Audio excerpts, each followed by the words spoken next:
পানির ফোঁটা যেভাবে গ্লাসে রাখা হয়, গ্লাসের পানি শেষ করার পরে গ্লাসটা এইভাবে উল্টানোর পরে পানির ফোঁটাটা যেভাবে এইভাবে ধীরে ধীরে বের হতে থাকে, আস্তে আস্তে শেষ ফোঁটাটা এসে আস্তে আস্তে গ্লাস বেয়ে বেয়ে বেয়ে বেয়ে বেয়ে পরে এইভাবে ইমানদারের আত্মাটা ভিতর থেকে বের হয়ে আসে। সুবহানাল্লাহ। তো ইমানদারের আত্মা যখন বের হয়ে আসে, মালাকুল মউতের হাতে ইমানদারের রূহ, মালাকুল মউতের হাতে ইমানদারের আত্মা। এমন সময় ফেরেশতাদের দল সবাই চিৎকার শুরু করে দেয়, আমার কাছে দাও, আমার কাছে দাও, আমি একটু সুঘ্রাণ নেই। সুবহানাল্লাহ। ফেরেশতারা সবাই চিৎকার করতে থাকে, আমার কাছে ইমানদারের আত্মাটা দাও, আমরা একটু সুঘ্রাণ নেব।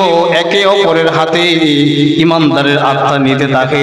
মালাকুল মউতের হাতে এক মুহূর্ত রাখতে পারে নাই, একে অপরের হাত দিতে দিতে দিতে দিতে সবার হাতে নিয়ে সবাই ইমানদারের আত্মার সুঘ্রাণ নিতে থাকে। সুবহানাল্লাহ। একজন ইমানদারের জান্নাত, একজন ইমানদার সে জান্নাতে যাবে, এটাই সবচেয়ে বড় মাকসাদ। আসুন আমরা কোরআন কারীম এবং হাদিসে নবী সাল্লাল্লাহু আলাইহি ওয়াসাল্লাম থেকে নেককার এবং বদকারের মৃত্যুর সময়ের অবস্থা সম্পর্কে জানি। আল্লাহ তাআলা যেন আমাদেরকে আমলের নীতি বলা এবং শ্রবণ করার তৌফিক দান করেন, সকলে বলে আমিন। হাদিসে কুদসি এবং আবু দাউদ শরীফের 4753 নম্বর হাদিস, মিশকাত শরীফের 1630 নম্বর হাদিস, হযরত বারা ইবনে আযিব রাদিয়াল্লাহু তাআলা আনহুর বর্ণনা।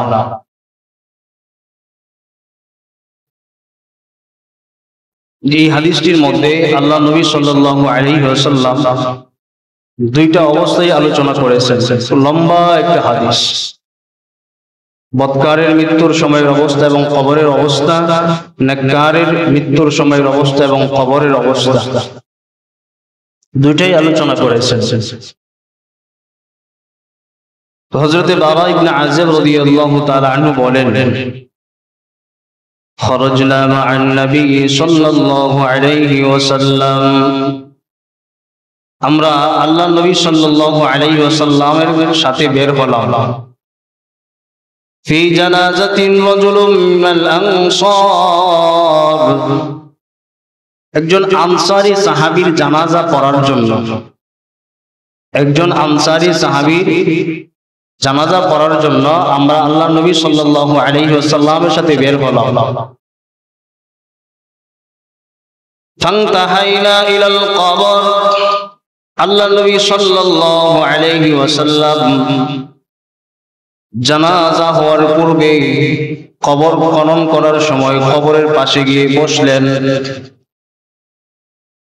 আল্লাহর নবী সাল্লাল্লাহু আলাইহি ওয়াসাল্লাম আনসারী সাহাবীর কবরের পাশে গিয়ে বসলেন। ওয়ালাম্মা ইউলহাদ ফালাজাসা রাসূলুল্লাহ সাল্লাল্লাহু আলাইহি ওয়াসাল্লাম ওয়া জালাসনা হাওলাহু কান্নাহু আলা রুসিনা, আল্লাহর নবী সাল্লাল্লাহু আলাইহি ওয়াসাল্লাম সাহাবীর কবর খননের সময় কবরের পাশে গিয়ে বসলেন। আল্লাহর নবী সাল্লাল্লাহু আলাইহি ওয়াসাল্লামের হাতে একটা লাঠি ছিল। ওই লাঠিটা আল্লাহর নবী সাল্লাল্লাহু আলাইহি ওয়াসাল্লাম মাথা মুবারক নিচ দিকে দিয়ে লাঠিটা হাতে নিয়ে লাঠি দিয়ে এইভাবে জমিনে আঁকতেছেন, জমিনে আঁকতেছেন, কি যেন লিখতেছেন। হযরত বারা ইবনে আযিব রাদিয়াল্লাহু তাআলা আনহু বলেন, আমরা আল্লাহর নবী সাল্লাল্লাহু আলাইহি ওয়াসাল্লামের দিকে লক্ষ্য করলাম, আল্লাহর নবীর হাতের লাঠি দিয়া জমিনের মধ্যে কি যেন লিখতেছেন, এইভাবে ঘোরাইতেছেন লাঠিটা। সাহাবায়ে কিরাম আমরা সবাই একসাথে বসে এমন ভাবে চুপ হয়ে গেলাম, আল্লাহর নবীর চেহারা মোবারক এত গাম্ভীর্যপূর্ণ দেখা যাচ্ছে। আল্লাহর নবী সাল্লাল্লাহু আলাইহি ওয়াসাল্লামের মাথা মোবারক নিচ দিকে তিনার হাতের লাঠি দিয়ে জমিনে এইভাবে আঁকতেছেন। আমরা সামনে চতুর্দিকে বেষ্টনী করে আল্লাহর নবী সাল্লাল্লাহু আলাইহি ওয়াসাল্লামকে চতুর্দিকে বেষ্টনী করে বসে গেলাম। আমরা এমন অবস্থা আমাদের হলো, আল্লাহ নবী সাল্লাল্লাহু আলাইহি ওয়াসাল্লামের অবস্থা দেখে যেন আমাদের মাথার মধ্যে পাখি বসে আছে, এত নিস্তেজ হয়ে এত নীরব হয়ে আমরা বসে রয়েছি। আমাদের কোনো নড়াচড়া নাই, আলোচনা নাই, কারো সাথে কোনো কথা নাই, এমন ভাবে নীরব হয়ে বসে রইলাম।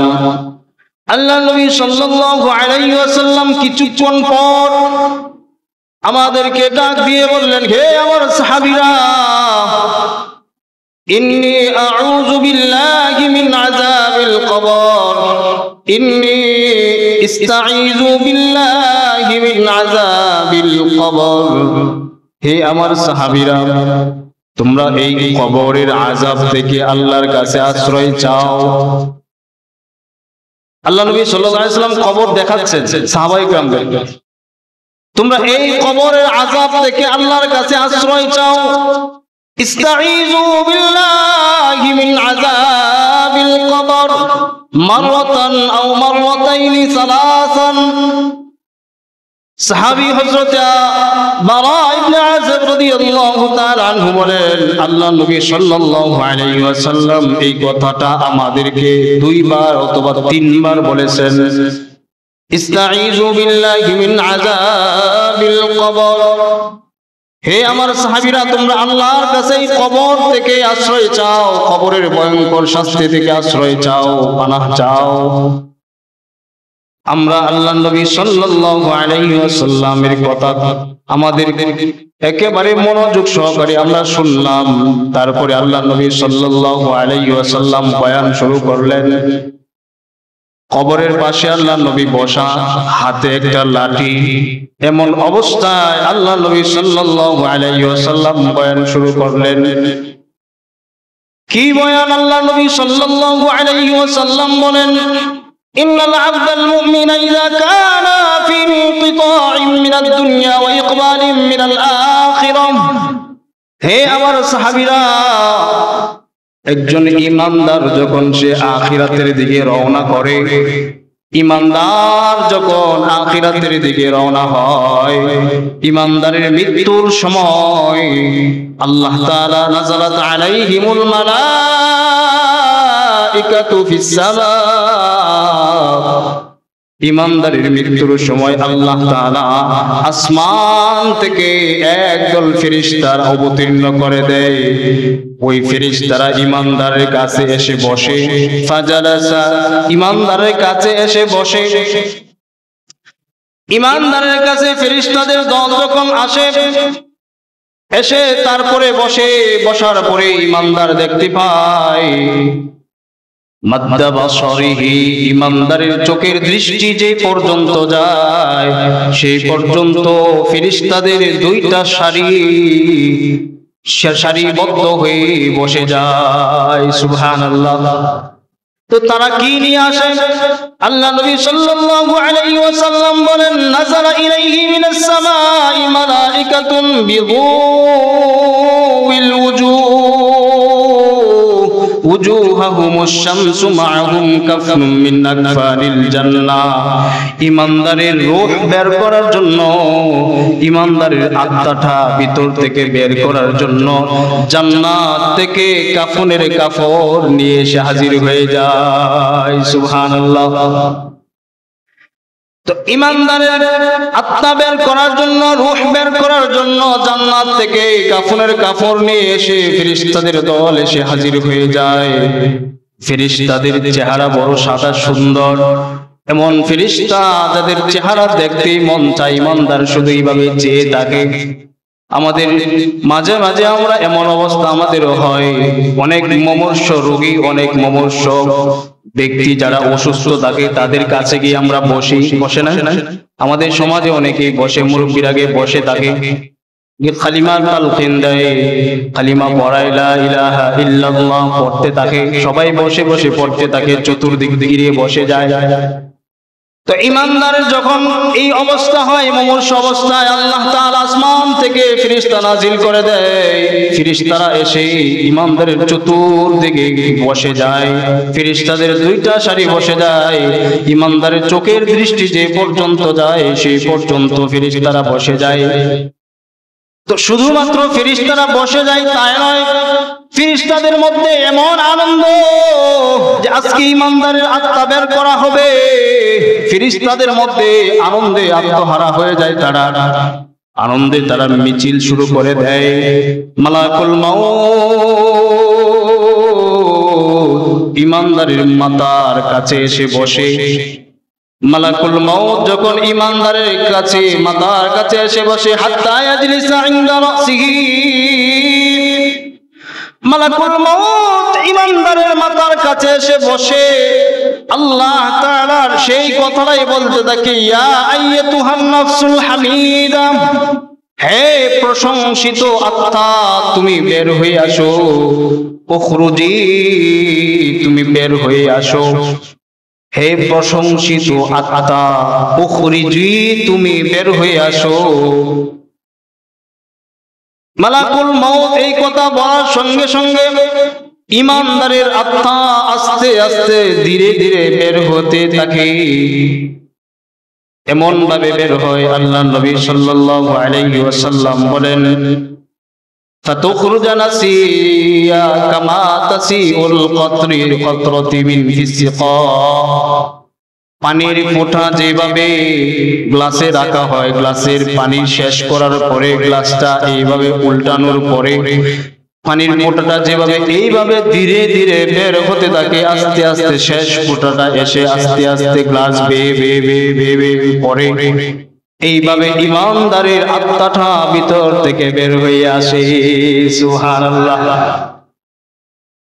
তো ঈমানদারের আত্মা যখন বের হয়ে আসে, মালাকুল মাউতের হাতে ঈমানদারের রূহ, মালাকুল মাউতের হাতে ঈমানদারের আত্মা।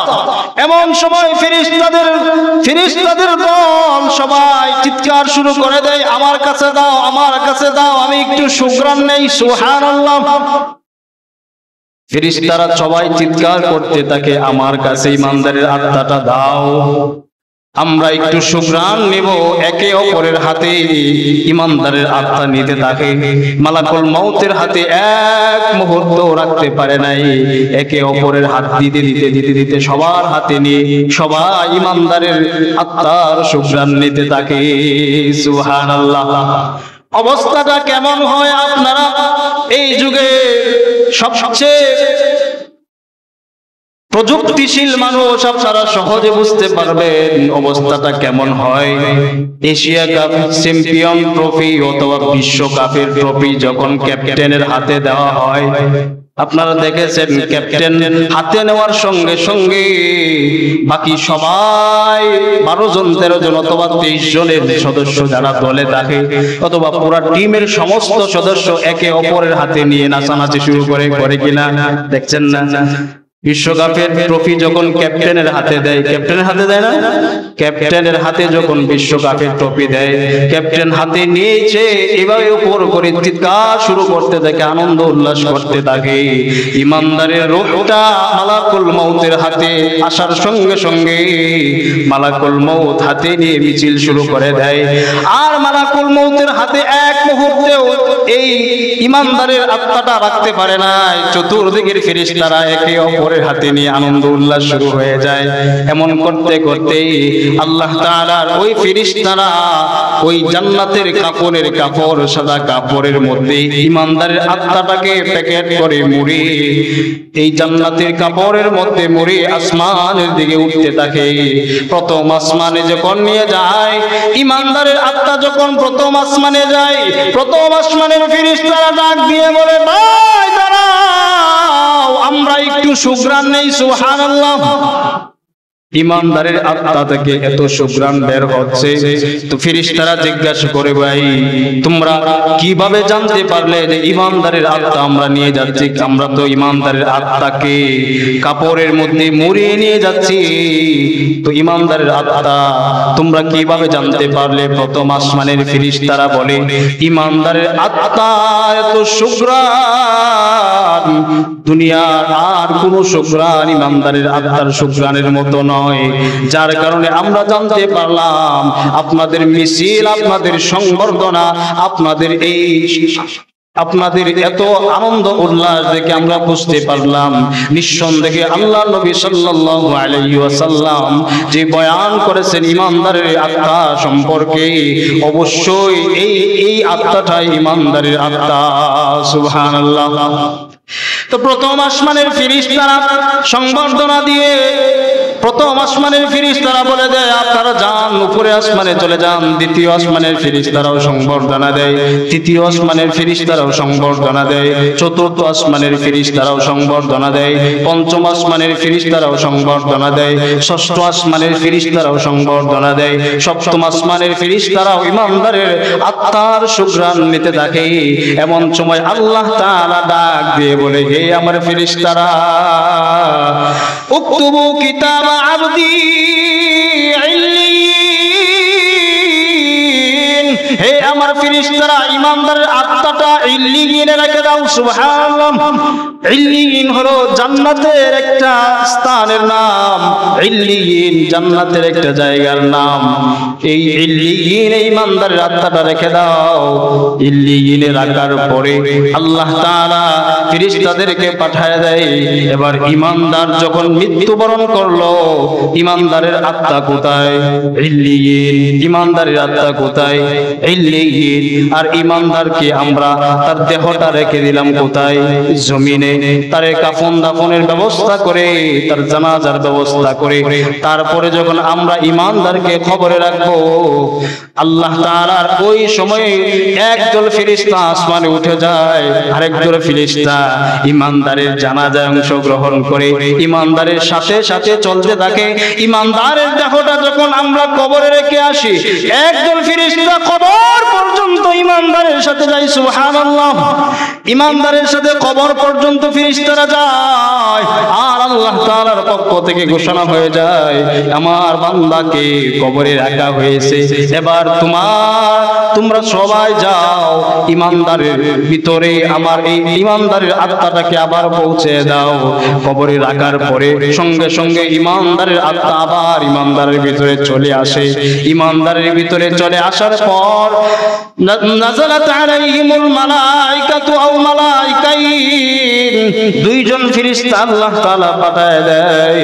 দুইজন ফেরেশতা এসে ইমানদারের মাথার পাশে বসে, সমস্ত ফেরেশতাদের বহর, সমস্ত ফেরেশতারা আনন্দ উল্লাস করতে থাকে আর ইমানদারের আত্মার সুঘ্রাণ নিতে থাকে।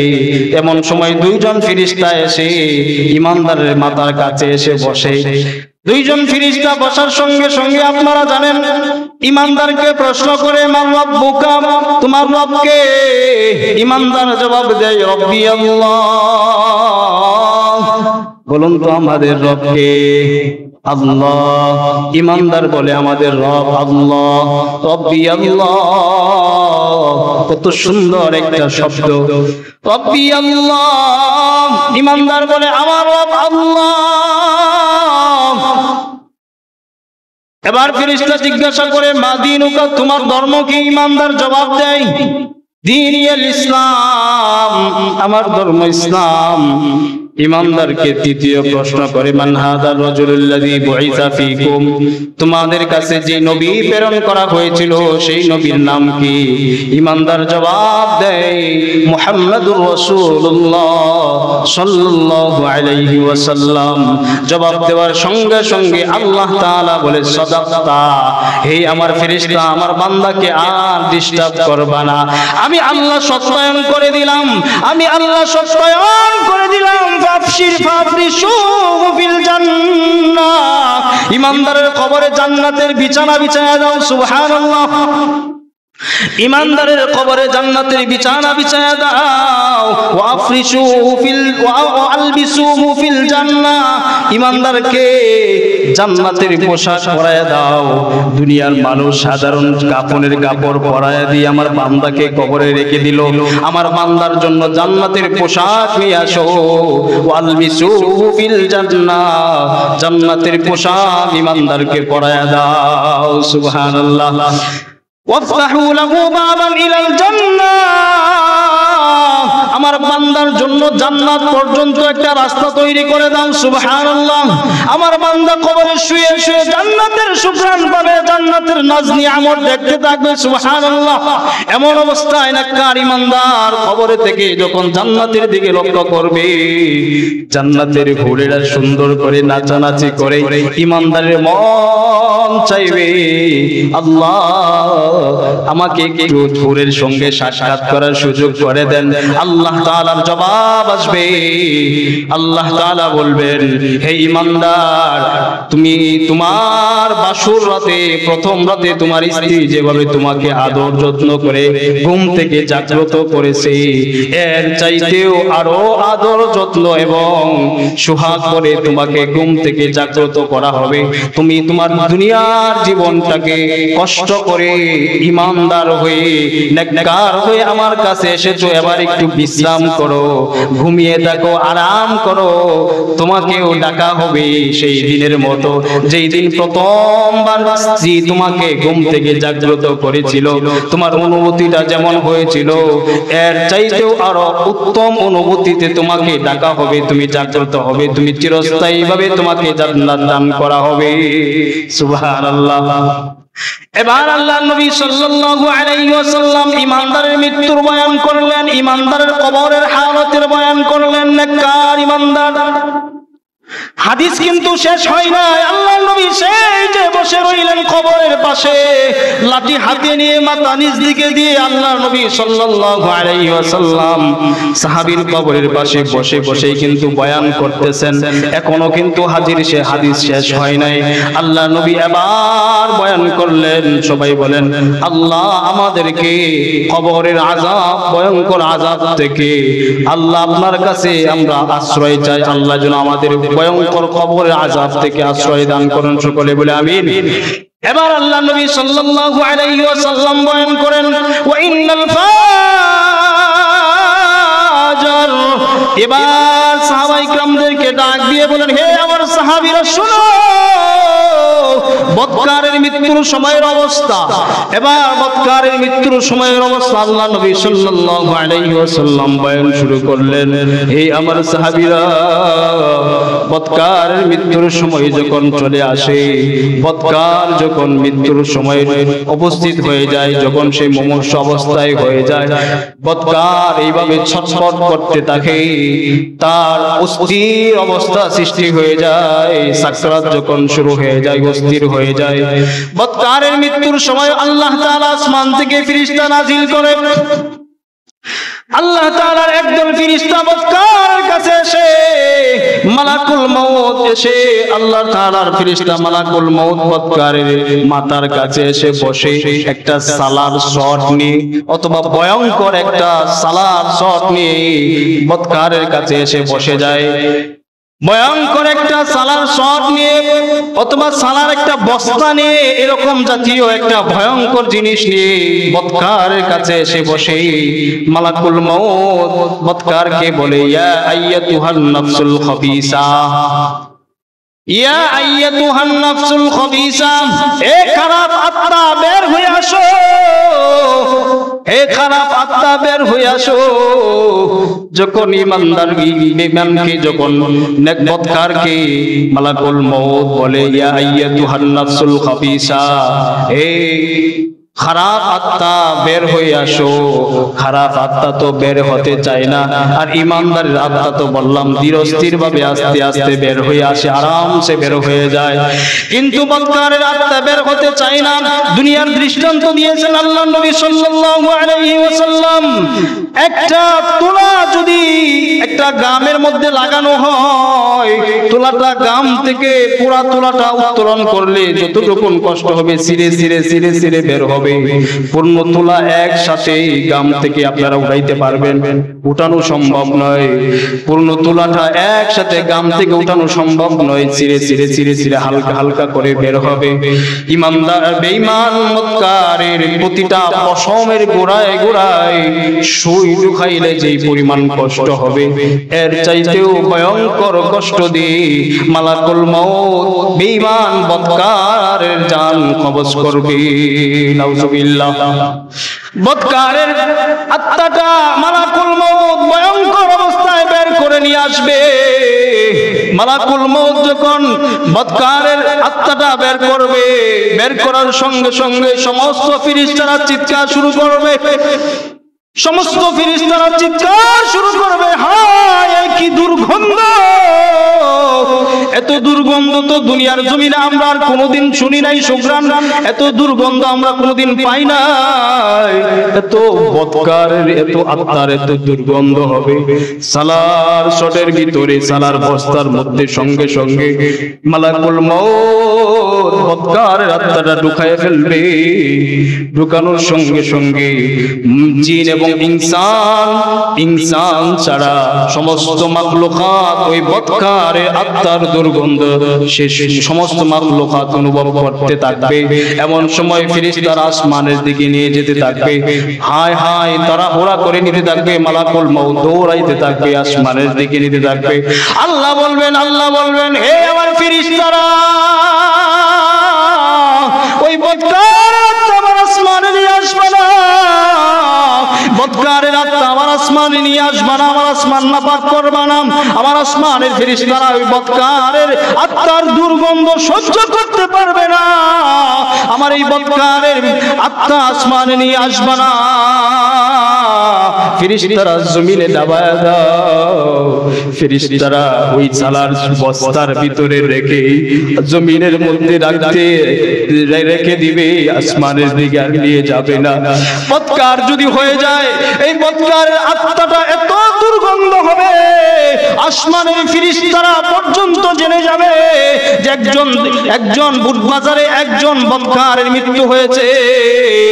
আর ওই বদকারের মৃত্যুর সময় তার আত্মাটার এত দুর্গন্ধের কারণে সমস্ত মাখলুকাত অনুভব করতে পেরেছে যে এত দুর্গন্ধ আর দুনিয়ার জমিনে আর কখনো কোনো মাখলুকাত অনুভব করতে পারে নাই।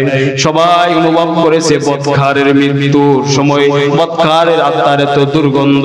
প্রিয় মুসল্লি ভাইরা, বদকারের আত্মাটা দুনিয়ার জমিনে আসমানে উঠাইবেন না, আল্লাহ তাআলা দুনিয়ার জমিনে রেখে দিবেন।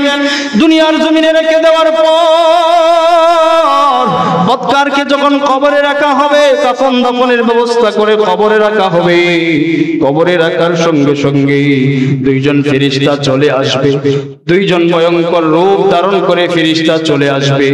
মৃত্যুর সময় এক ভয়ঙ্কর অবস্থা, কবরে আরো ভয়ঙ্কর অবস্থা।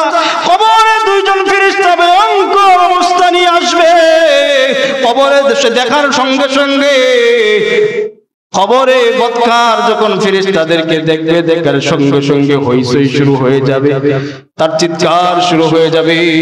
এমন চিৎকার দিবে, আল্লাহ নবী সাল্লাল্লাহু আলাইহি ওয়াসাল্লাম বলেন, দুনিয়ার ইনসান সারা সমস্ত মাখলুকাত ওই বদকারের চিৎকারের আওয়াজ শুনতে পায়। নাউজুবিল্লাহ। এত ভয়ঙ্কর চিৎকার। ফেরেশতারা যখন জিজ্ঞাসা করবে মা রাব্বুকা, ফেরেশতারা যখন জিজ্ঞাসা করবে মা দীনুকা, ফেরেশতারা যখন জিজ্ঞাসা করবে মান হাযাল রাজুলুল্লাযী বুইসা ফীকুম, বদকার জবাব দিবে লা আদ্রি, আমি জানি না। এমন সময় আল্লাহ তাআলা অর্ডার করে দিবেন ফাফশিশু ফিন্নার, হে আমার ফেরেশতারা তার কবরে জাহান্নামের বিছানা বিছায়া দাও। নাউজুবিল্লাহ। ফাফরিশুহু ফিন্নার ওয়ালবিসুহু ফিন্নার, জাহান্নামের উত্তপ্ত আগুনের পোশাকটাকে পরায় দাও, জাহান্নামের আগুনের পোশাকটাকে পরিয়ে দেওয়া হবে। আল্লাহ তাআলা অর্ডার করবেন ফেরেশতারা ওয়াফতাহু লাহু বাবান ইলান্নার, জাহান্নামের দিকে তার কবর থেকে একটা দরজা বানায় দাও, জাহান্নাম থেকে যেন সেই জাহান্নামের ভয়ঙ্কর শাস্তি কবর থেকে অনুভব করতে পারে, দেখতে পারে। এমন সময় উপরে আগুন, চতুর্দিকে আগুন, নিচেও আগুন, উপরে আগুন, সাইডেও আগুন, চতুর্দিকে আগুন আর আগুন। এমন সময় আরেকজন ফেরেশতা লোহার একটা বড় লোহার একটা বড় পিলারের মতো একটা বড় লোহা নিয়ে আসবে, এসে কবরের পাশে তার মাথার কাছে দাঁড়িয়ে এত জোরে একটা আঘাত করবে, এই বদকার বান্দা যতক্ষণ দিন চিৎকারটা দিবে, দুনিয়ার মানুষ ছাড়া সমস্ত মাখলুকাত তার চিৎকারের আওয়াজ শুনতে পারবে। আল্লাহর নবী সাল্লাল্লাহু আলাইহি ওয়াসাল্লাম বলেন, ওই বদকারের চিৎকারের এত আওয়াজ হবে, মাখলুকাত সমস্ত মাখলুকাতের শরীরে কাঁপন সৃষ্টি হয়ে যাবে। নাউজুবিল্লাহ। তো ভয়ঙ্কর অবস্থা হবে। আল্লাহ তাআলা ওই বদকারকে এইভাবেই রেখে দিবেন কিয়ামত পর্যন্ত, তার কবরের ভয়ঙ্কর শাস্তি এইভাবেই চলতে থাকবে।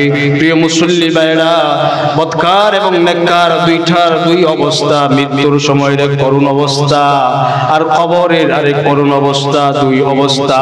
কেন আলোচনা করলাম? গত জুমায় আমরা আলোচনা করেছিলাম যে কবরের যাওয়ার পূর্বে ভালো মৃত্যুর 15টা লক্ষণ। ভালো মৃত্যু যদি আমার আপনার হয়ে যায় তো আল্লাহ তাআলা দুনিয়ার জমিন থেকে আমার কপাল খুলে গেল। আর আমার অবস্থাটা যদি ভয়ঙ্কর হয়ে যায়, আমি যদি মৃত্যুর সময় আমার ভালো মৃত্যু না হয়, আমি যদি বদকার হয়ে যায়, আমার অবস্থা বড় ভয়াবহ হয়ে যাবে। প্রিয় মুসল্লি ভাইরা, এই জন্য আল্লাহ নবী সাল্লাল্লাহু আলাইহি ওয়াসাল্লাম আমাদেরকে দোয়া শিক্ষা দিলেন। আল্লাহ নবী সাল্লাল্লাহু আলাইহি ওয়াসাল্লাম বলেন, হে আমার উম্মত, তোমরা শোনো, আল্লাহ তাআলার ওই কবরের ভয়ঙ্কর শাস্তি থেকে আল্লাহর কাছে আশ্রয় চাও। তোমরা বলো, আল্লাহুম্মা ইন্নী আউযু বিকা মিন আযাবিল কবর, আল্লাহুম্মা ইন্নী আউযু বিকা মিন আযাবিল কবর। আল্লাহ, আমরা আপনার কাছে কবরের ভয়ঙ্কর শাস্তি থেকে আশ্রয় চাই। আমরা আপনার কাছে কবরের ভয়ঙ্কর শাস্তি থেকে আশ্রয় চাই। এই দোয়া তোমরা বেশি বেশি পড়ো, কারণ কবরের অবস্থা বড় ভয়াবহ হবে, কবরের অবস্থা বড় ভয়ঙ্কর হবে। কবরের অবস্থা থেকে আল্লাহর কাছে আশ্রয় চাও। মৃত্যুর সময়ে ভয়ঙ্কর অবস্থা থেকে আল্লাহর কাছে বল, আল্লাহুম্মা ইন্নী আসআলুকা হুসনাল খাতিম। এই দুইটা দোয়া আমরা করতে পারবো না ইনশাআল্লাহ? اللهم إني أسألك حسن الخاتم اللهم إني أعوذ بك من عذاب القبر। আল্লাহ নবী সাল্লাল্লাহু আলাইহি ওয়াসাল্লাম দুইটা দোয়া শিক্ষা দিলেন, যাতে করে মৃত্যুর সময়ের শাস্তি থেকে বাঁচতে পারি, কবরের শাস্তি থেকে বাঁচতে পারি। মুসল্লি ভাইয়েরা আমার আপনার মৃত্যুটা যদি ভালো হয়, আমি আপনি যদি নেককার হয়ে যাই, তো আল্লাহ তাআলার জান্নাত তো কবর থেকে শুরু হয়ে যাবে, আপনার আমার জন্য জান্নাত। আর যদি আমার আপনার অবস্থাটা ভয়াবহ হয়ে যায়, আমি আপনি যদি বদকার হই, মৃত্যু থেকে শুরু হবে ভয়ঙ্কর শাস্তি, চলতেই থাকবে, চলমান থাকবে। আল্লাহ তাআলার কাছে এজন্য সব সময় ভালো মৃত্যু কামনা করা এবং নিজের জীবনটাকে পরিবর্তনের চেষ্টা করে, না জানি কখন আমাদের মৃত্যু হয়ে যায়। আমি আপনাদের সামনে কোরআনুল কারীমের সূরা আরাফের 34 নম্বর আয়াতে কারিমা তিলাওয়াত করেছিলাম। আল্লাহ তাআলা এই আয়াতের মধ্যে গোটা মানব জাতিকে জানায় দিলেন, ফাইদা জা আজালুহুম لا يستأخرون ساعة ولا يستقدمون। মৃত্যু যখন চলে আসবে, 1 মিনিট আগেও হবে না, 1 মিনিট পিছেও হবে না, 1 মুহূর্ত বিলম্ব হবে না, আপনার জন্য অপেক্ষা করবে না। সময় মতো মৃত্যু চলে আসবে। সময় মতো যেহেতু মৃত্যু চলে আসবে, তাহলে সময়টা আমাদের সবার জানা আছে। কি বলেন? কোরআন হাদিসে কোথাও মৃত্যুর সময়ের কথা আল্লাহ তাআলা বলে দিয়েছেন।